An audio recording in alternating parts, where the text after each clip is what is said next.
vivirá por la fe. Cuando el Señor Jesús dice, mi justo, está hablando de una familiaridad, una cercanía. No el justo, más lejos, no, mi justo por la fe vivirá. Por eso estamos siguiendo las enseñanzas de Jesús acerca de la fe. Necesitamos nosotros saber lo importante que es la fe. Si cada día yo voy a vivir por fe, si cada día yo voy a tomar pasos de fe, si me voy a arriesgar cada día en las decisiones que tome en fe, necesito saber qué fue lo que el Señor Jesús les enseñó a sus discípulos. El Señor enseñaba a sus discípulos lo que era la fe, probablemente incluso en momentos difíciles como el que van a vivir ellos acá, y que a veces no le ponemos atención, porque lo más difícil para nosotros es cómo enfrentar los enemigos de la fe. Y si usted y yo leemos desde el verso 14, capítulo 6 de Marcos, dice, el rey Herodes se enteró de esto, pues el nombre de Jesús se había hecho célebre, y la gente decía, Juan el Bautista ha resucitado de entre los muertos. Por eso es que estos poderes milagrosos actúan en él. No voy a leer más de todo esto, porque lo que me interesa es hacerle a usted un trasfondo, un contexto. Cuando Jesús va a enseñarle a sus discípulos lo que va a venir adelante, las acciones que él va a hacer, sucede que Juan el Bautista, muy cercano a eso, es decapitado por Herodes. Yo no sé si a usted le pasa, pero yo recuerdo que una vez en Prensa Libre, porque a veces los periódicos se vuelven amarillistas. No me pasaba eso antes, no sé por qué ahora me pasa. Se vuelven amarillistas. Ya no me puedo poner en ningún lado, ¿qué será? Pero fíjese que en la portada de Prensa Libre apareció un hombre decapitado.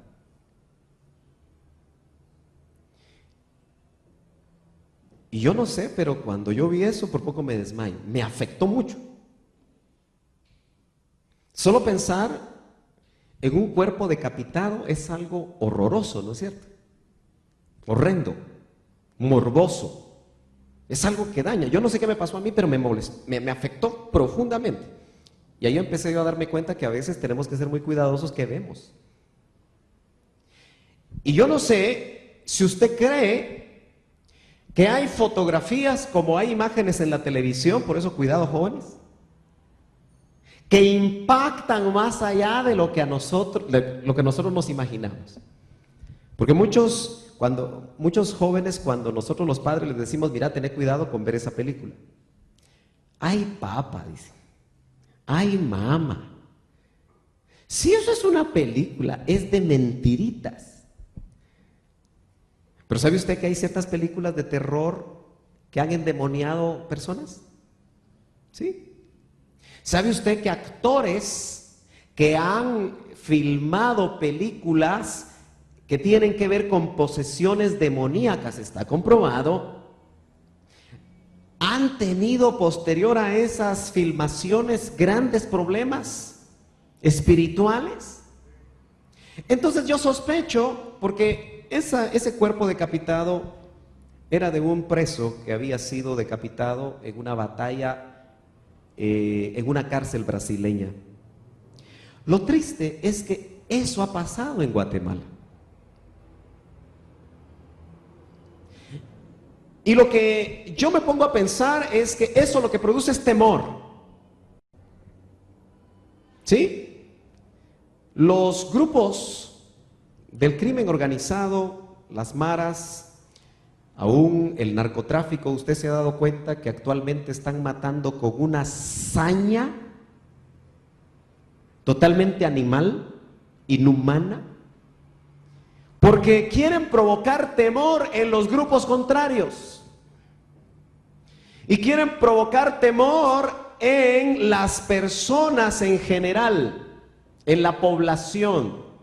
Por eso, hace poco leía en los periódicos que la población de Guatemala está temerosa por la manera, la ola de crimen que hay. ¿Qué tiene que ver eso con la decapitación de Juan el Bautista?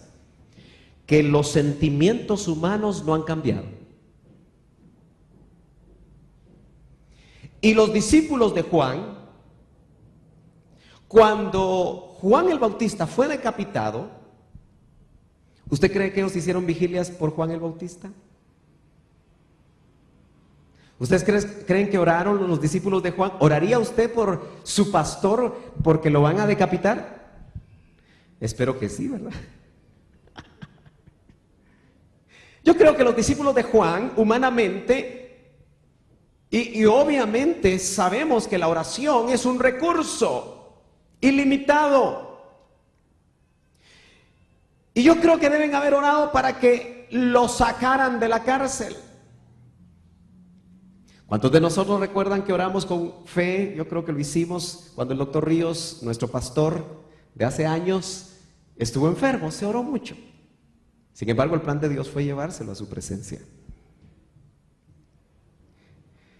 Y la respuesta a la oración, yo quiero que usted, hermano, se meta un poquito en esto. La respuesta a la oración de los discípulos de Juan el Bautista fue la decapitación de su maestro, de su discipulador, si lo queremos ver así. ¿Qué se imagina usted que provocó esto en los discípulos de Juan? ¿Temor? ¿Desánimo? En cuanto a la fe, ¿qué les pasó? ¿Qué le pasó a la fe de ellos? ¿Cree usted que la fe se les fortaleció? ¿O decayó, declinó por lo menos momentáneamente la fe? ¿Titiló la fe de ellos? Seguramente. Pero ya el Señor Jesús ya caminaba con 12 y mucho más de 12. ¿Se recuerda que el domingo pasado vimos que los mandó de 2 en 2 a 70? Y Juan el Bautista hablaba muy parecido a Jesús. Juan el Bautista traía un mensaje de Dios en medio de una población, de un país que se había alejado de Dios. ¿No será que este país, con tantos cristianos que tiene de uno y de otro lado, está realmente alejado de Dios y por eso vivimos lo que vivimos? Bueno, eso lo dejo para su propia reflexión. Pero los discípulos de Jesús, ¿cree usted que se preguntaron? Trate de meterse un poquito en los zapatos de Jesús ante esa circunstancia. ¿Cree usted que se preguntaron, ¿y si le pasa lo mismo a Jesús? ¿O si nos pasa eso a nosotros?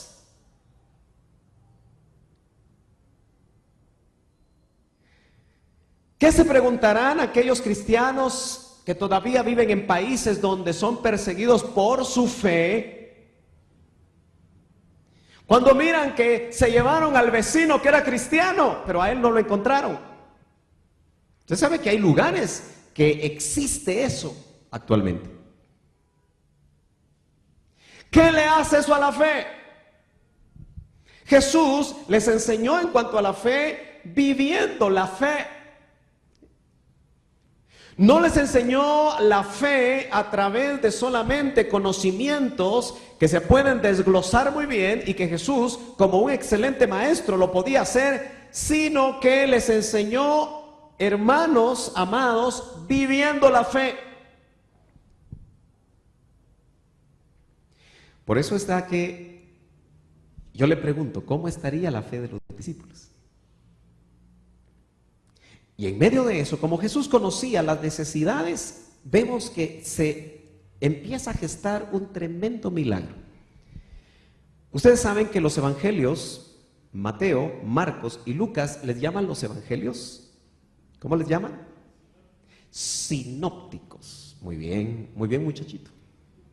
¿Y por qué les llaman sinópticos? ¿Sabe usted por qué les llaman así? Sencillamente, los tres autores ven a Jesús en diferentes ángulos. Mateo lo mira, si usted quiere, de perfil, por decirle algo. Mateo o Marcos lo ve en otro ángulo y Lucas lo ve en otro ángulo. De alguna manera, los tres evangelios sinópticos, y también incluyendo el evangelio de Juan, nos dan un panorama completo acerca de la vida de Jesús. Y lo interesante es que hoy en la mañana miraba que la alimentación de los 5,000, que es de lo que vamos a hablar un poco hoy, está en los 4 evangelios. En Mateo, en Marcos, en Lucas y en Juan. Pero hay una cosa interesante, que Lucas recoge ciertas cosas que no recoge Marcos. Juan recoge otros detalles acerca del mismo evento que no recoge Marcos ni Lucas. Y entonces yo lo quiero motivar a usted para que ojalá tenga un tiempito hoy en la tarde para poder leer despacio esos 4 pasajes y darse cuenta de algunas cosas interesantes que se dan ahí en el contexto, no nos hemos olvidado del contexto, donde la fe probablemente estaba teniendo problemas. ¿Qué hace que tú tengas problemas con la fe? Mi esposa, hermano. No hay manera que cambie. O tal vez al revés, ¿verdad? ¿Qué hace que los jóvenes a veces les falta fe? Ojalá que no digan mis papás, hermano. Porque a todos, hermanos, mire, estamos viviendo circunstancias donde hace falta fe, ¿no es cierto? Nos está fallando la fe en algunos momentos. ¿Qué hace usted con su fe cuando le ponen un arma aquí en la cabeza y le dicen, entregue las llaves del carro?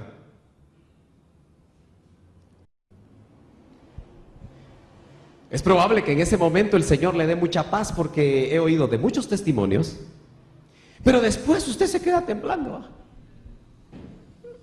Es normal. Y si su vehículo no aparece, y empieza, y tiene que volver a caminar en bus. ¿Qué le hace eso a la fe, hermanos? ¿Se ha dado cuenta que la fe es alimentada por todas las cosas cuando nos van bien? Pero el Señor, lo que le quiero trasladar es que permitía experiencias negativas, difíciles en la vida de sus discípulos, porque de alguna manera eso les probaba la fe. Dice el verso 30, estamos en Marcos. Los apóstoles se reunieron con Jesús y le informaron sobre todo lo que habían hecho y enseñado. Acuérdese que los delegó para ir a diferentes lugares. Y él les dijo, venid, apartaos de los demás a un lugar solitario y descansad un poco. Qué interesante, ¿verdad? A veces estamos haciendo la obra del Señor de una manera continua y no paramos. Y como que hasta el Señor Jesús sabía que nos podemos quemar. Ahora note que el Señor estaba consciente de eso, no sé cuánto tiempo. Lo cierto es que el pasaje da la idea de que no tuvieron tiempo de descansar, pero la intención de Jesús para descansar es importante. Mire, yo creo que hasta un ministro de tiempo completo debe de descansar. ¿Usted se ha dado cuenta que generalmente las ovejas, cuando el pastor descansa, yo no lo digo aquí, pero cuando el pastor descansa, dicen, ala, ¿y ese pastor por qué agarró vacaciones? Hoy no vino Tito, pero yo siempre saco ejemplos de lo que vi en mi pastor. Mi pastor, fíjese que trabajaba 11 meses arduamente, de lunes a noviembre. Fuerte. Yo creo que él predicaba 4 veces diarias. Y por eso su garganta hasta se desgastó, ¿verdad? Pero fíjese que el mes de diciembre, tú que trabajaste ahí, sabes eso. ¿Ya ve? No estoy mintiendo. Agarraba a su familia y se iba con toda su familia. Interesante, ¿verdad? Hace poco pusieron ahí en Facebook, me parece que Oscar o Jackie Ríos pusieron una foto del doctor con su familia en Egipto, fíjense, en el desierto de Egipto. Y algunos de ellos estaban así como con turbantes y todo, una foto familiar. ¿Qué indica eso? Que hay tiempos para reposar y que las baterías se recarguen. Jesús de alguna manera quería que eso sucediera con sus discípulos y dice: apartaos, descansad un poco. Y la nota que yo tengo aquí en la versión Las Américas, si usted la tiene, dice: porque había muchos que iban y venían, es decir, de los discípulos, y ellos no tenían tiempo ni siquiera para comer. Hermano amado, usted en alguna ocasión que lo invitamos a que venga el día martes, no viene porque tiene que comer. Los discípulos de Jesús a veces no comían. Usted me va a decir: mire, hermano Sergio, si no como me da una gastritis. Bueno, así le damos trabajo al hermano Giovanni. No, no es cierto. Como él es médico, ¿verdad? Pero estaban tan imbuidos de la obra de Dios. Y es que habían visto a Jesús ahí en el capítulo 4 de San Juan. Dice que tenían hambre, pero hambre de comida, ¿verdad? Y se fueron al mercado de Samaria a comprar chicharrones, no, ¿verdad? Porque eran judíos.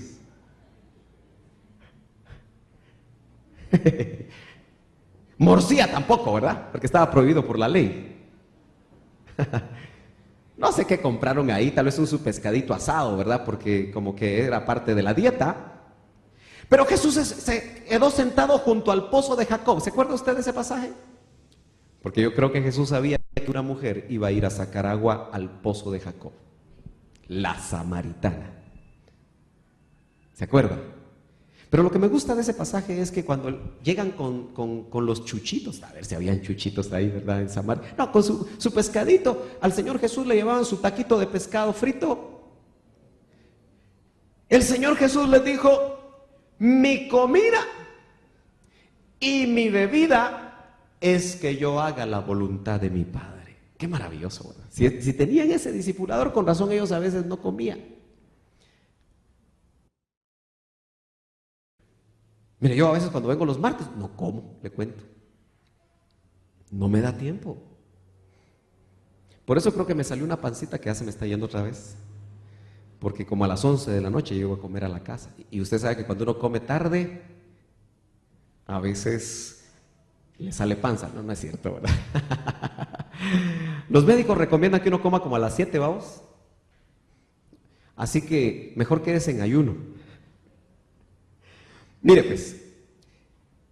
Y se fueron de la barca, verso 32, a un lugar solitario, apartado, pero la gente los vio partir. Y muchos los reconocieron y juntos recorrieron allá a pie de todas las ciudades y llegaron antes que ellos. Al desembarcar, él vio una gran multitud, es decir, Jesús, y tuvo compasión de ellos, porque eran como ovejas sin pastor. Hermano amado, yo espero sinceramente, porque este es un grupo pequeño, que usted no se sienta como oveja sin pastor. Y si se siente, llámeme, platiquemos. Y si se siente, busque a su discipulador. No debemos sentirnos como ovejas sin pastor, porque acuérdese que cuando la oveja no tiene pastor se la come el lobo. Así que por favor, que no vaya a ser usted un bocado de lobo. Amén, porque eso afecta también la fe. Ahora, como usted conoce, yo tengo que avanzar rápido en esto. Usted conoce mucho los detalles de este milagro. Yo quiero hacerle ver a usted cómo el Señor mete en un examen a sus discípulos porque quería saber cómo andaba su fe. Por eso, si me acompaña un ratito a Mateo, en el paralelo, yo le puse aquí unas hojitas para ir rápido, en el capítulo 14 de Mateo, vemos en el verso 13, y notamos aquí que hay un detalle interesante. Dice, los discípulos de Juan llegaron, están hablando de la muerte de Juan. Los discípulos de Juan llegaron y recogieron el cuerpo y lo sepultaron. Acuérdense, recogieron el cuerpo, no había cabeza. Eso es sórdido.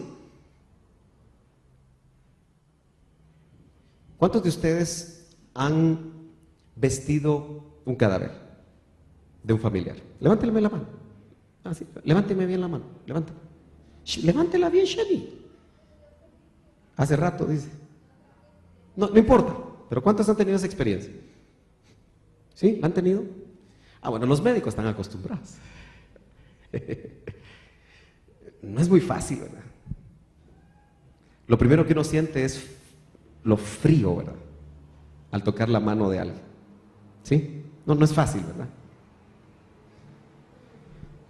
¿Cómo sería para los discípulos de Juan llevar a su maestro sin cabeza? Disculpe que esté siendo muy detallista. Pero en ese verso que no aparece en Marcos, dice, y lo sepultaron, y fueron y se lo comunicaron a Jesús. Si se lo comunicaron a Jesús, lo supieron inmediatamente los discípulos.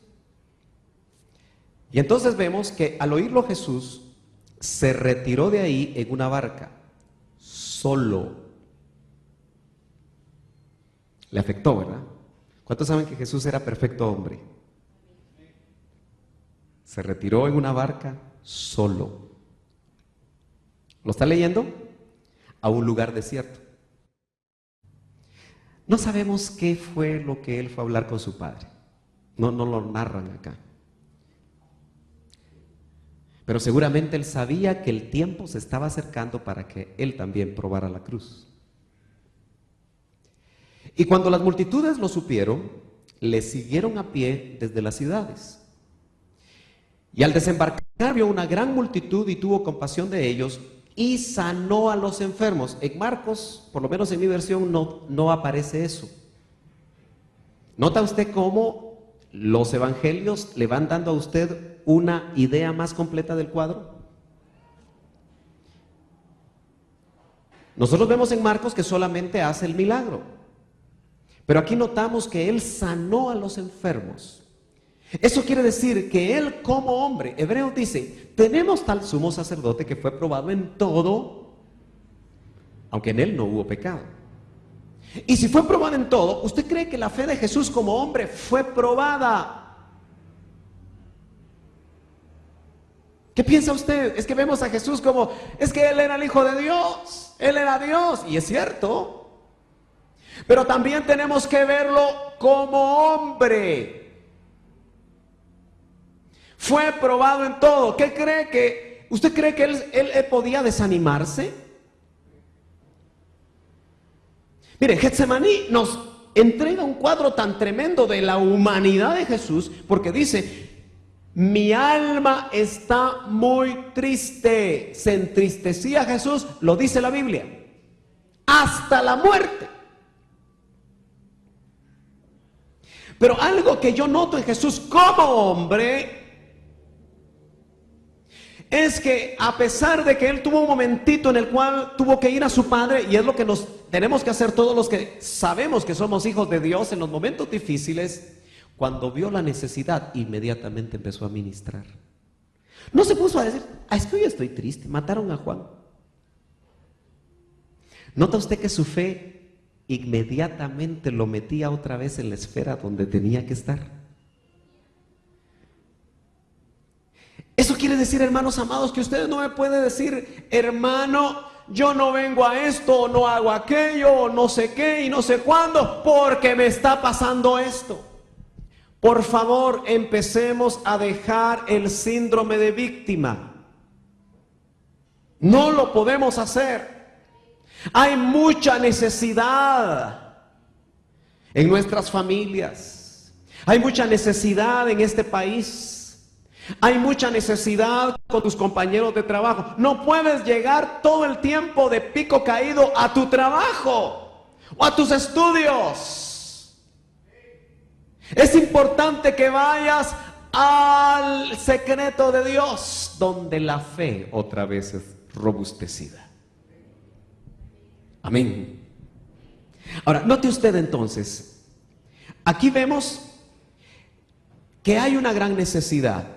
Lo siguieron, él les enseñó, dice uno de los evangelios, Eran 5,000 hombres sin contar a las mujeres y los niños. Eso quiere decir que algunos han calculado que si cada uno de ellos llevaba a su esposa eran 10. Y si cada uno llevaba un muchachito eran 15. Pensemos que eran como 12,000 personas. Lucas recoge otros detalles interesantes acerca de esto. Disculpe que yo lo esté llevando de un lado para otro, pero para mí es muy importante para lo que yo quiero decirles. Note que capítulo 9 de Lucas. En Lucas vemos que el Señor los llevó a ese retiro donde los apartó, a una ciudad llamada Betsaida. ¿Usted se ha dado cuenta que hay personas que les ponen el nombre Betsaida? ¿Conoce usted personas que se llaman Betsaida? Sí, ¿verdad? Ok. Pero, ¿se acuerda que esa ciudad también aparece en un contexto? Ay de ti, Corazín. Ay de ti, Betsaida. Si se hubieran hecho los milagros que se hicieron en ti, en Sodoma y Gomorra, hubieran creído, porque Betsaida y esas ciudades eran incrédulas. Yo me pregunto si la ciudad de Guatemala se volvió incrédula, si el país de Guatemala se volvió incrédulo, con mucha religiosidad, pero tal vez incrédulos, porque las acciones que tú y yo hacemos definen nuestra fe. Yo te quiero volver a decir eso. Las acciones. Joven, cuando tú copias en el examen, estás demostrando que no tienes fe.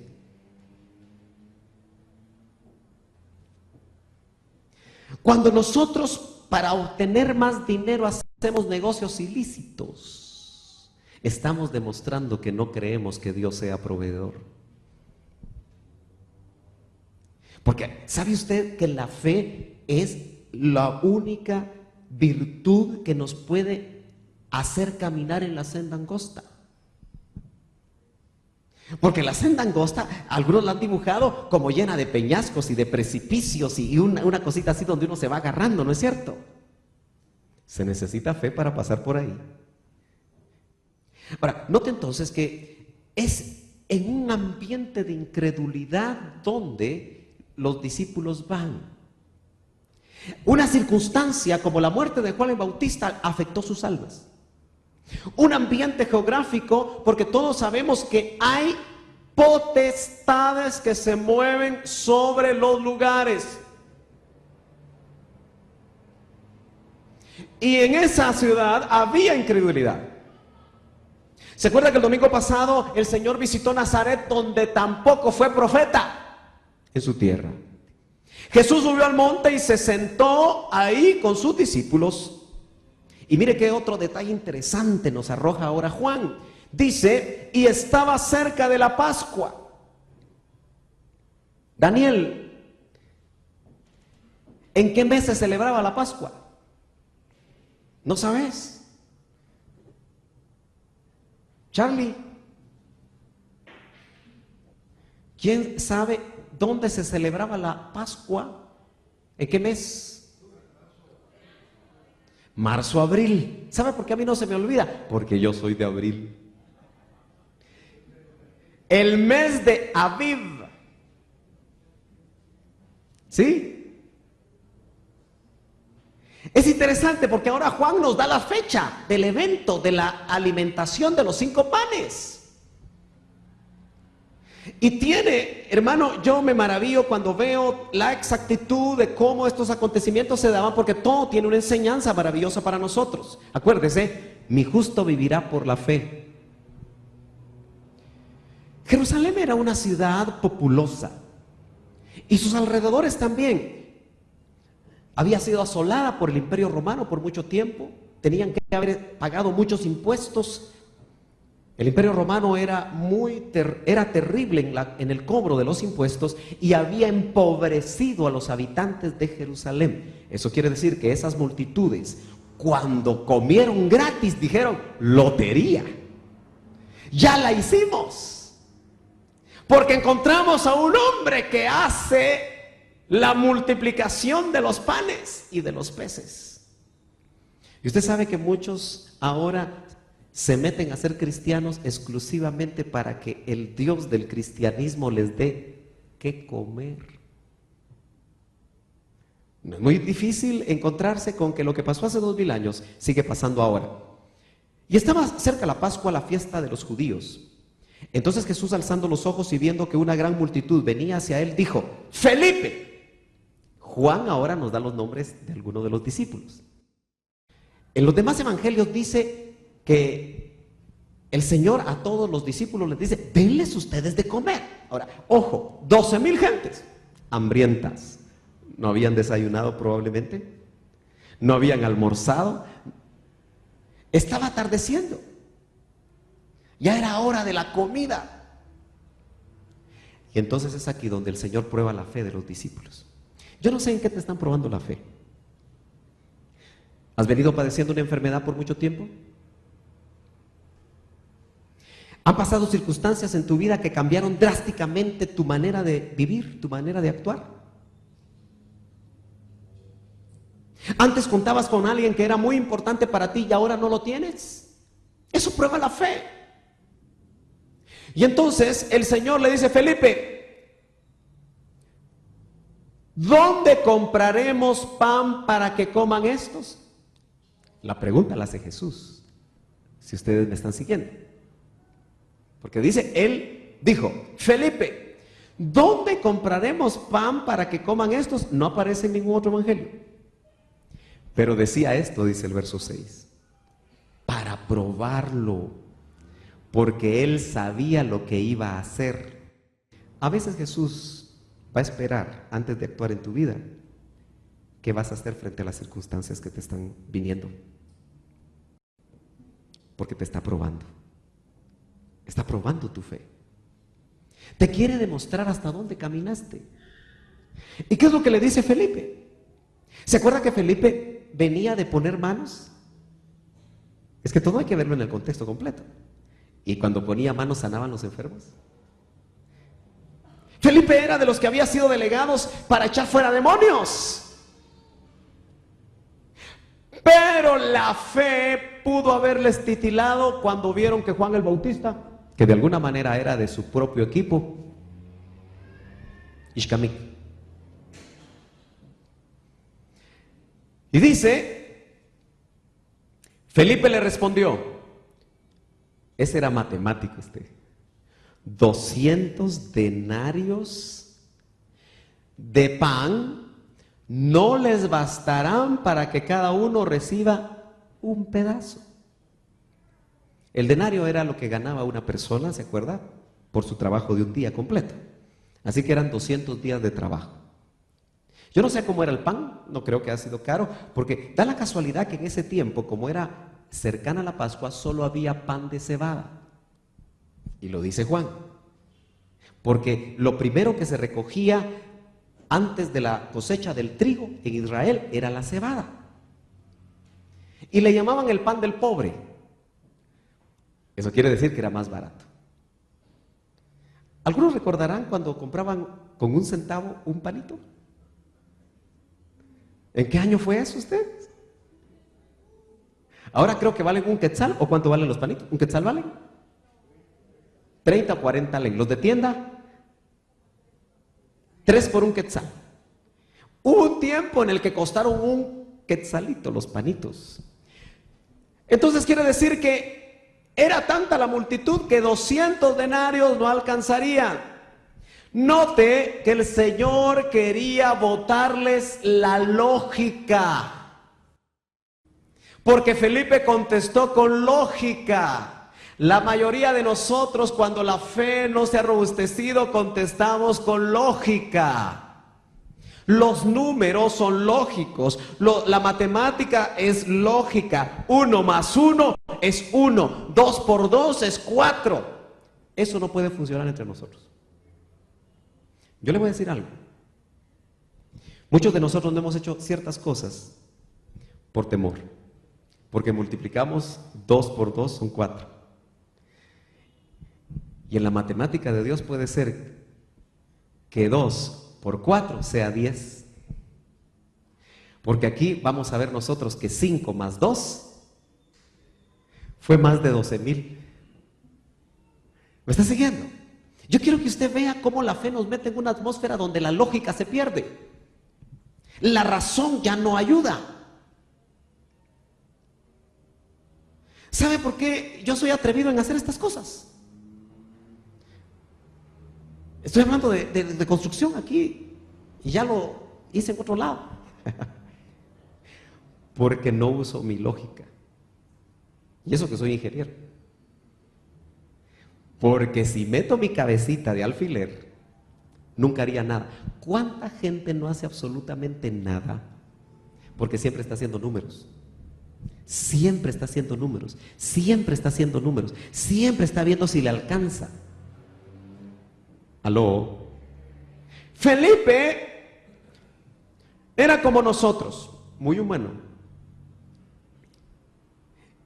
¿Por qué Felipe no pensó que eso que se movía, ese poder que se movía cuando ponía manos y sanaban los enfermos, que lo estaba viendo en Jesús y ya lo había experimentado, no podía servir para multiplicar el pan? Porque era la primera vez que se multiplicaba el pan, porque hubo otra, pero esta era la primera.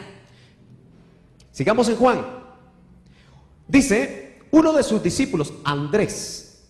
Qué bueno que nos ponen los nombres. Si usted quiere ampliarse, busque a Felipe en una concordancia de Andrés y se va a dar cuenta del perfil de ellos. Cómo fue que el Señor los encontró, qué características tenían, por qué actuaban como actuaban. Pero Andrés dice, hermano de Simón Pedro,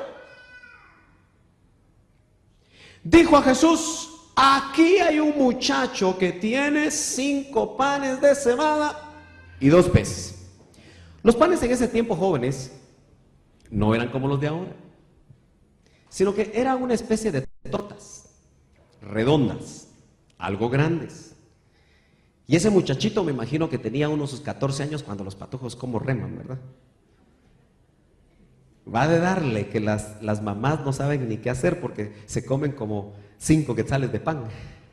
Y me cuenta Yadira que en su tiempo con su hermano hacían competencia a ver cuántos comían más pan. ¿Cuántos llegaste a comer, Yadira? ¿Cuántos? 14 panes, aunque usted no lo crea. Se comió Yadira en competencia con su hermano, pero nunca le pudo ganar. En la etapa en la que ustedes están, algunos de ustedes.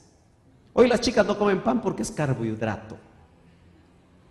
Y hay que verse bien, esbeltas. Está bien, no coman mucho carbohidrato. Sigan la dieta del doctor Atkins. Hasta de eso sé yo, fíjense. No, dice que no porque afecta el metabolismo. Bueno, hablen con Yadi acerca de eso. Pero óigame, el muchacho llevaba 5. Ese haber sido patojito, hombre. Estaba en la mera adolescencia. 5 panes. La pregunta que yo me hago es, ¿por qué no se los había comido? Porque hay algunos que desde que les ponen la lonchera, en el bus se van comiendo la lonchera. ¿Verdad que sí? Y ya cuando les da hambre a mitad en el recreo, ya no tienen. 2 peces y 5 panes. Indudablemente Dios tuvo que calmarle el apetito a ese joven porque Dios lo iba a usar. ¿Cuántos saben, jóvenes, que Dios los quiere usar? Un muchacho que tenía 5 panes, 5, número de gracia, 5, número de los ministerios, porque solo los ministerios que aprendamos a dar pan a las multitudes, vamos a poder hacer la obra de Dios al final. ¿Sabe usted que las multitudes están hambrientas? Hermano, yo no sé si estamos viviendo el tiempo que profetizó Amós.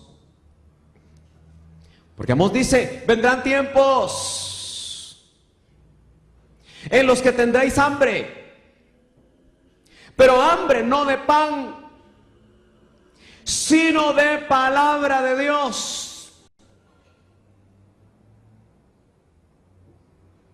Porque no todo lo que se oye, lamentablemente, alimenta. 5 panes y 2 pescados. Pero, ¿qué es esto para tantos? Andrés había funcionado bien llevando, porque Jesús haber pensado, este por lo menos pensó que yo puedo hacer algo. Pero inmediato, una de cal y una de arena para Andrés, porque dice, ¿pero qué puede alcanzar? Se metió la razón otra vez. Nota que cuando metemos la razón, mire, yo le oí al doctor Ríos esto. ¿Por qué le quitaron la cabeza a Juan? Pero él lo decía de esta manera. ¿Por qué le quitaron la pensadora? Decía. Esta es la pensadora, ¿va? Esta a veces nos hace muchos problemas, porque cuando estaba en la cárcel, la fe se le vino para abajo. Y se acuerda que cuando llegaron sus discípulos, él mandó un mensaje a Jesús. ¿Eres tú? ¿O esperamos a otro? Y no Juancito, John, en el río Jordán oyó la voz y vio, porque le dijeron, sobre quien se pose el Espíritu Santo, ese es. ¿Nota usted cómo las circunstancias difíciles nos pueden cambiar hasta la fe? Entonces, él se puso a razonar en la cárcel. Y por eso, mire. Así que, hermanos amados, dejemos de pensar mucho. Déjeme avanzar rapidito. Mire, ¿qué es esto para tantos? Jesús le dijo, haced que la gente se recueste. Y había mucha hierba en aquel lugar, así que los hombres se recostaron en número de unos 5,000. ¿Usted se ha dado cuenta que en las aglomeraciones o donde hay muchos hombres, generalmente los hombres no se sientan, sino casi siempre permanecen parados? ¿Han notado ustedes? Y Jesús les dijo, mándalos a que se recuesten. Verso 11, Jesús tomó los panes y habiendo dado gracias, los partió a los que estaban recostados. Yo puse aquí. Un hombre se recuesta cuando está confiado, cuando cree en la palabra que le están diciendo. ¿Verdad que sí? Usted no va a un parque de los de Guatemala, aunque dicen que el Cerrito del Carmen ya está bonito. Yo ni lo conozco usted. Un día de estos voy a ir a dar una vuelta al Cerrito del Carmen a ver si salgo vivo. No, ahora dice que ya está muy bien, dice. No sé.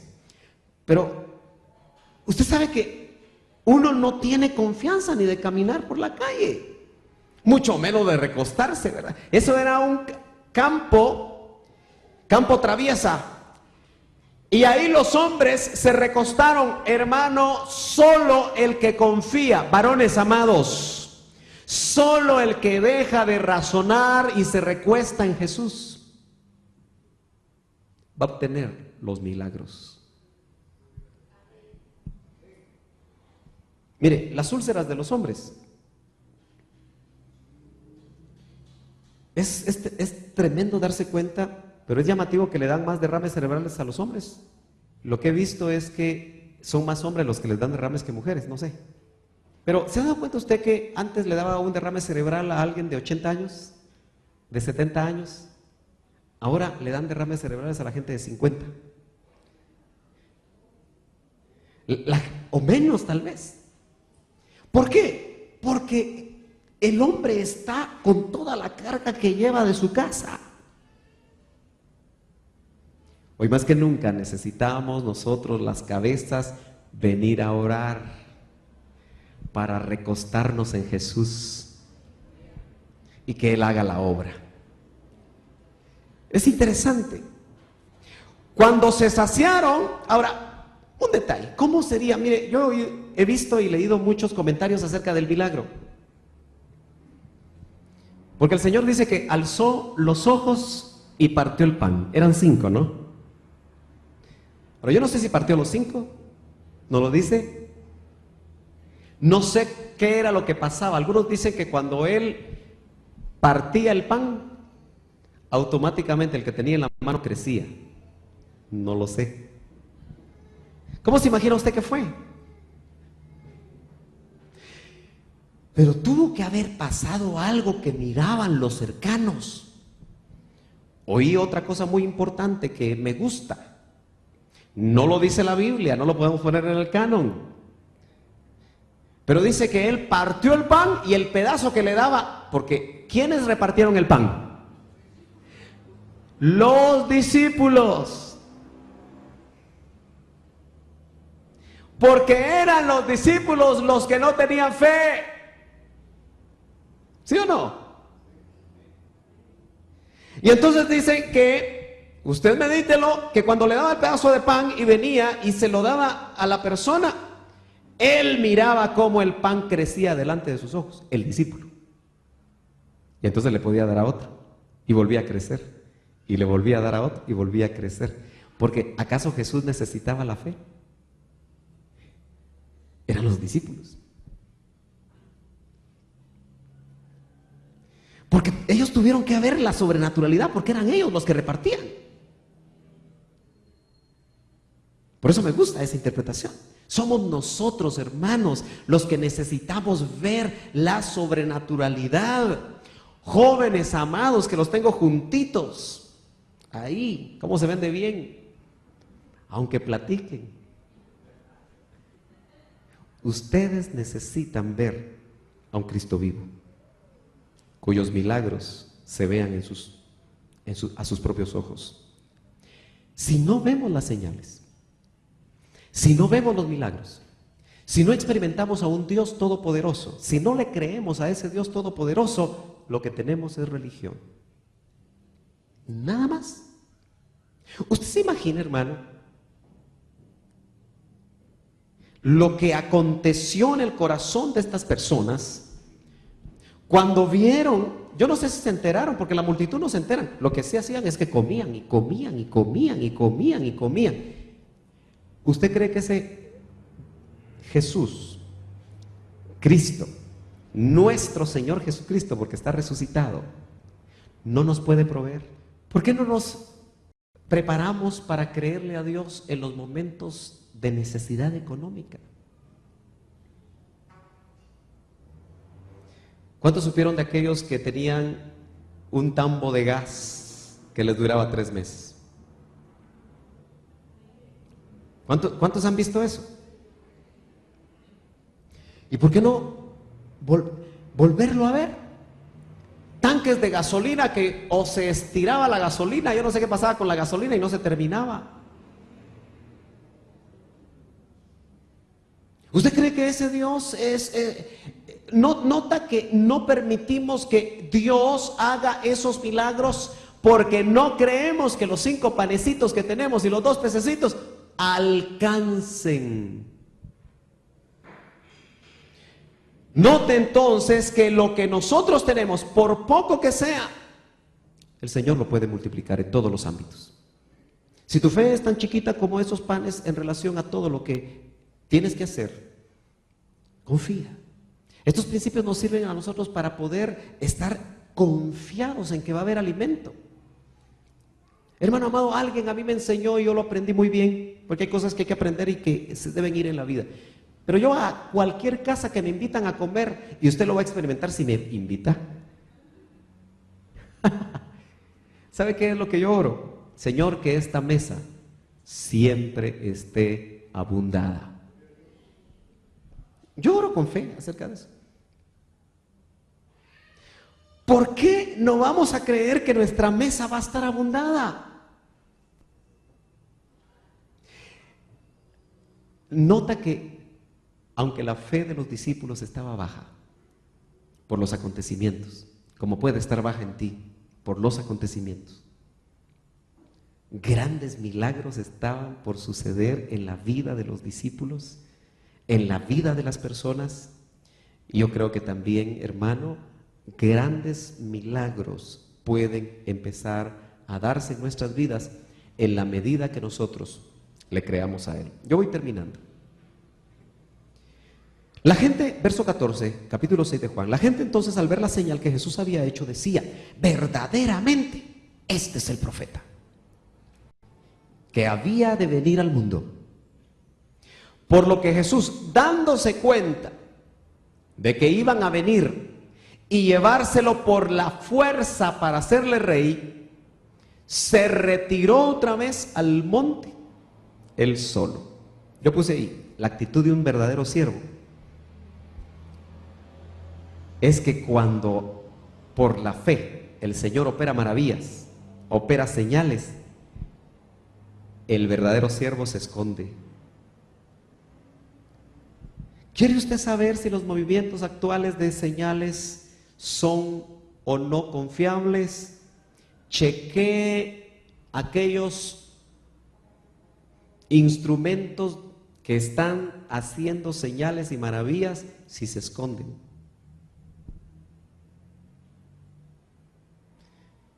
Tristemente lo que vemos es que no se esconden, sino que brillan con luz propia. Pancartas, grandes publicidades.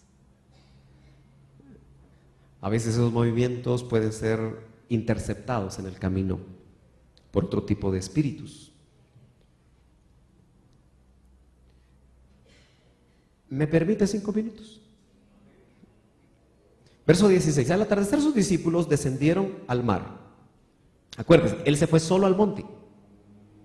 Jesús muchas veces estaba solo. Sus discípulos entonces, dice, descendieron al mar y subiendo en una barca se dirigieron al otro lado del mar hacia Capernaum, otra de las ciudades donde había incredulidad. Ya había oscurecido y Jesús todavía no había venido a ellos. Y el mar estaba agitado porque soplaba un fuerte viento. Cuando había remado unos 25 o 30 estadios, interprete usted qué longitud era esa, vieron a Jesús caminando sobre el mar. Y acercándose a la barca, se asustaron. ¿Esta es la vez que Pedro se bajó de la barca o es otra? Se lo dejo para que usted lo investigue. Pero nota usted que 2 acontecimientos tan impactantes donde el Señor demostró cómo se ejercita la fe, como la multiplicación de los panes, y ahora el romper la ley de la gravedad. Ahora, ¿a dónde fue Jesús antes de caminar sobre el mar? Al monte, ¿a qué? A orar. ¿Así dice? Así dice, se retiró otra vez al monte él solo, pero sabemos que comunicarse con Dios. ¿Sabe por qué la iglesia ahora no se le ve muchas cosas sobrenaturales o no se ven en nuestra vida? Por falta de devoción, por falta de espiritualidad, por falta de meternos con Dios. Ahora yo quiero que usted, y con eso hoy sí ya termino, mire cómo Jesús, el mar estaba agitado nuevamente.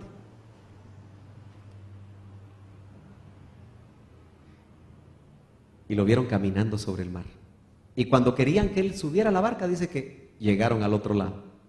Así que Jesús caminó todo el trecho, de orilla a orilla, sobre el mar. ¿Qué le hace eso a la fe?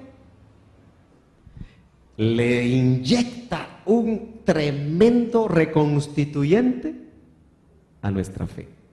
Hermanos amados, necesitamos meternos en la esfera de la fe. Dejemos de usar tanto la razón. Hombres, dejemos de confiar solo en nuestro pequeño sueldo o gran sueldo. Empecemos a ver la mano de Dios. Dejemos de confiar en los buenos administradores que somos o los buenos negociantes que somos.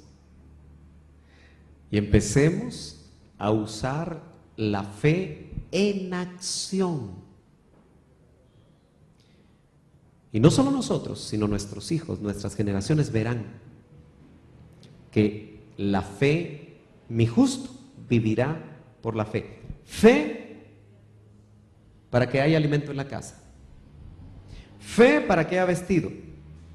Pero más importante que todo, fe para estar gozosos, fe para tener paz, fe para tener gozo, fe para poder compartir esa maravillosa fe con otro, fe para esperar, en una palabra, en Dios. ¿De dónde vendrá mi socorro? Mi socorro viene del que hizo los cielos y la tierra. Póngase de pie. Aleluya.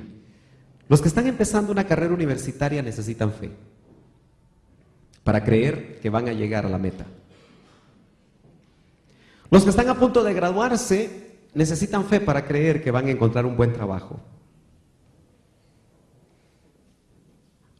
Los que se acaban de casar necesitan fe para creer que ese matrimonio, después de muchos años, seguirá siendo de gran bendición. Los que no se han casado necesitan fe, ya sea para creerle a Dios que su plan es quedarse solteros, porque hay planes para quedarse solteros. Eso sí, la doncella dice, si se queda soltera es para el Señor, y el varón si se queda soltero es para el Señor. Se necesita fe para cada acontecimiento de la vida. Se necesita fe cuando se está solo, se necesita fe cuando se está acompañado, se necesita fe para servirle a Dios, se necesita fe todo el tiempo. Por eso mi justo vivirá por la fe. Padre, gracias, porque en medio de circunstancias tan difíciles como la muerte de Juan el Bautista, la fe salió victoriosa para producir, Señor, milagros más allá de la razón, rompiendo totalmente la lógica humana. Por eso la enseñanza a tus discípulos fue: no permitan que las circunstancias debiliten su fe, porque en los momentos más profundos de desesperación, de frustración, de desconfianza, Dios está a punto de hacer grandes milagros en nuestras vidas. Recuerda, hermano, fe es acción.